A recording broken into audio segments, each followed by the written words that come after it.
দোলাহাতে অনেকের নাম মিস করে গেছে। আমি দেখতে পাচ্ছি ওখানে শুভঙ্কর আছে, দীপঙ্কর বাইরে আছে, অ্যাকচুয়ালি বরুণ আছে, বরুণ।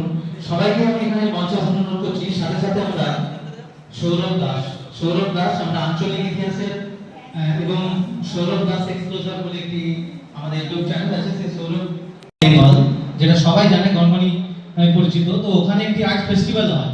ওখানে যত কলকাতার প্রথম সারির ইমিডিয়েট আর্টিস্ট প্রত্যেকেই আসেন ওই ফেস্টিভ্যালে, প্রত্যেকে নিজে পারফরমেন্স করেন। আপনারা যদি পার্টিসিপেট নাও করেন, ওটা ডিসেম্বরের শেষের দিকে হয়, আপনারা দেখতেও যেতে পারেন। এবং আপনারা রেগুলার বেসিসে যোগাযোগ রাখার জন্য গণমণি আর্ট ফেস্টিভ্যাল বলে ফেসবুকে একটি পেজও আছে, গ্রুপও আছে, ওইখান থেকে আপনারা দেখতে পাবেন। সেইখানে আমার একটা কম্পিটিশন হয় আরামবাগ থেকে।